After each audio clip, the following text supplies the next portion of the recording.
Cela protège les Canadiens quand ils investissent à l'étranger. Merci. Monsieur le Président, je viens encore une fois aux nouvelles à propos de ce qui se passe avec le remplacement de nos avions chasseurs. Je crois que autant moi que tous les Canadiens aimeraient beaucoup avoir des détails concrets, à savoir qu'est-ce qui se passe exactement au niveau du secrétariat, où en est les dossiers, où en est l'avancement. Je crois que ce que les Canadiens veulent, c'est vraiment avoir des détails concrets. Il y a quelque temps, c'est sorti dans la presse que Travaux publics pense peut-être acquérir une alternative sur le court terme, autre que les F-35, pour remplacer les CF-18.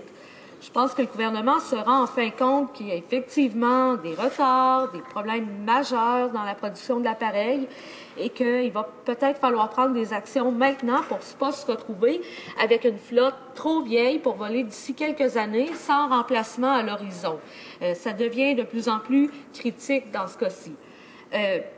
Depuis des mois et même des années, on a répété le fait que le gouvernement devrait avoir un plan B puisque le plan A semblait prendre de l'eau ou, en tout cas, avoir des difficultés majeures.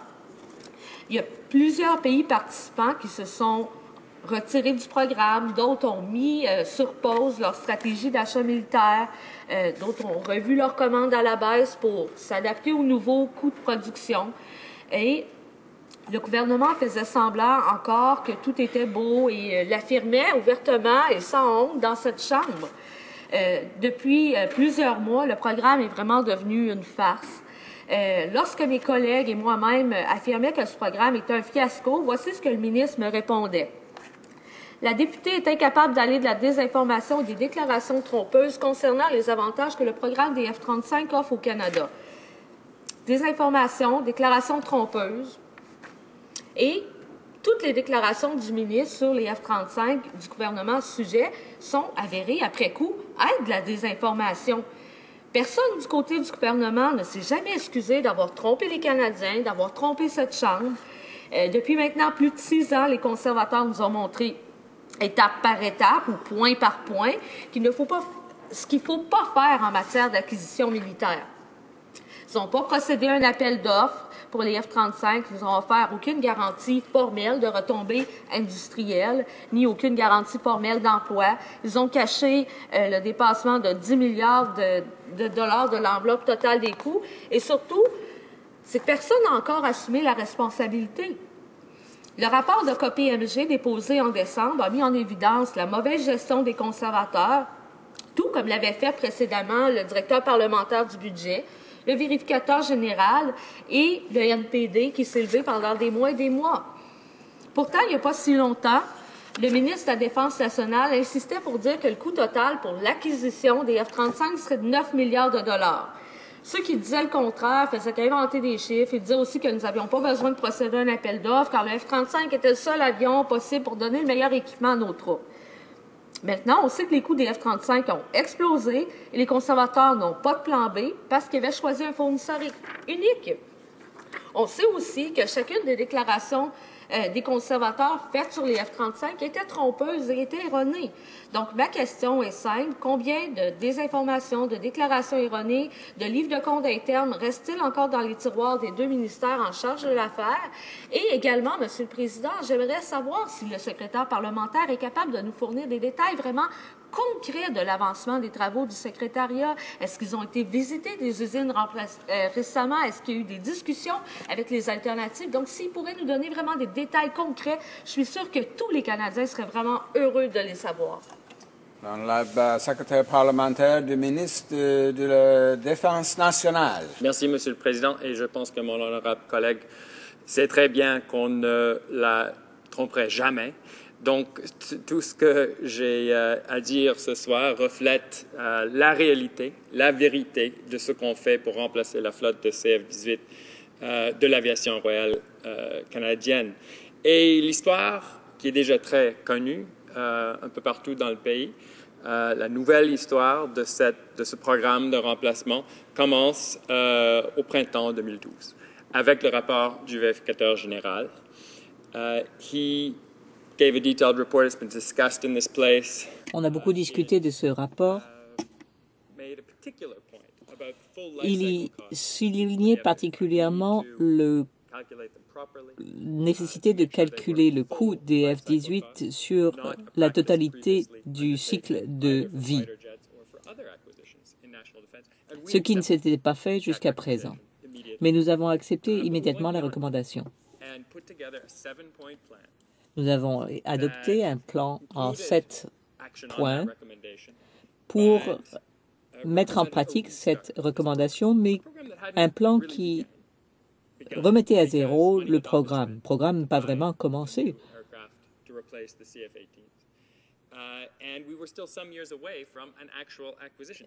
Nous en étions encore à quelques années de l'acquisition. Tout a été gelé. On a établi le programme en 7 points. Nous avons établi un secrétariat pour mener à terme le nouveau travail du gouvernement dans le cadre de ce nouveau plan.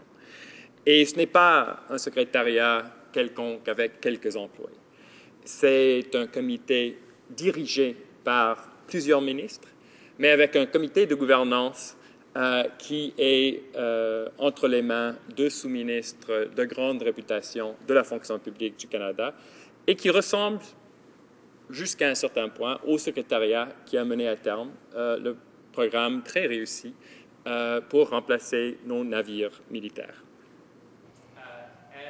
Surprise, surprise, Mr. Speaker. La grande surprise, Monsieur le Président, le travail effectué par le secrétariat a déjà porté ses fruits. Je ne vais pas dire que ce sont uniquement les fonctionnaires servant le gouvernement du Canada qui sont responsables de ce succès, mais aussi parce que ce sont aussi des experts indépendants qui en sont responsables. La Chambre sait pertinemment que grâce au travail de ces experts, 2 ministres ont pu en décembre présenter un rapport. KPMG en a effectué une vérification. Il y a eu un cadre d'estimer des coûts et une mise à jour sur les retombées industrielles. Nous restons membres du programme conjoint de chasseurs interarmés. Beaucoup de rumeurs fausses ont été propagées à propos du coût. Il porte maintenant sur 65 F-35 sur plus de 40 ans, mais le concept reste le même. KPMG a confirmé que l'acquisition serait d'environ 9 milliards de dollars et les frais de fonctionnement d'environ 1 milliard de dollars. Qu'est-ce qui se passe ensuite? Eh bien, avec l'analyse des options en 7 points, il va falloir faire un travail détaillé. C'est travail qu'on va laisser au secrétariat. Et il va présenter toute une série de choix avec leurs avantages et leurs désavantages. On va mettre de côté les critères évalués et adoptés plus tôt. À l'ordre. L'honorable député de Abitibi-Témiscamingue. Merci beaucoup, Monsieur le Président. J'aimerais simplement revenir brièvement sur un point. C'est lorsqu'on dit qu'il n'y a pas d'argent qui a été dépensé jusqu'à maintenant, je crois qu'il faut quand même préciser que on a déjà dépensé 700 milliards de dollars dans le programme de développement d'avions de combat interarmés de modèle F-35. Donc, je pense que c'est important de faire la nuance ici parce qu'avec 700 millions de dollars, on s'entend qu'il y a beaucoup de gens qui ont de la misère à s'acheter de l'épicerie qui pourraient manger à leur faim pendant très longtemps. Donc ça, je pense que c'est important de le préciser. Maintenant, j'ai un peu de confusion avec ce que le secrétaire parlementaire vient de dire parce que il a parlé de restart, donc de redébuter, alors que la ministre des Travaux publics a dit que le travail qui était déjà fait avait déjà été fait et été utilisé. On a déjà étudié les options alternatives, soit l'Eurofighter, le Rafale, le Super Hornet. Donc, est-ce qu'il y a eu des avancées au niveau des options alternatives concrètes? La secrétaire parlementaire. Je peux rassurer mon honorable collègue que ces modèles qu'elle mentionne, et peut-être d'autres modèles, n'ont jamais été évalués de la façon rigoureuse qu'on est en train de le faire maintenant, sous l'égide d'un nouveau secrétariat, avec des responsabilités ématant du gouvernement lui-même, avec une imputabilité devant cette Chambre, c'est sans précédent pour l'acquisition de chasseurs pour le Canada. Et oui, il faut faire la nuance. Il y a deux programmes. Programme de développement d'un nouveau aéronef avec plusieurs partenaires. Oui, on a déjà dépensé plusieurs centaines de millions de dollars. Mais pour remplacer nos CF-18, aucun sou de dépensé jusqu'à présent, aucun contrat signé, aucune décision, aucune analyse des options. So we're taking the time necessary. On prend le temps voulu pour faire preuve de la diligence voulue, assurer une surveillance, une transparence, afin d'avoir au bout du compte le meilleur chasseur possible au meilleur prix possible pour le contribuable. Il y a eu des pas dans la bonne direction. On s'attend à un succès. On attendra l'analyse des options. On l'attend pour plus tard cette année et on attendra que le programme soit mené à bien. C'est important que la Chambre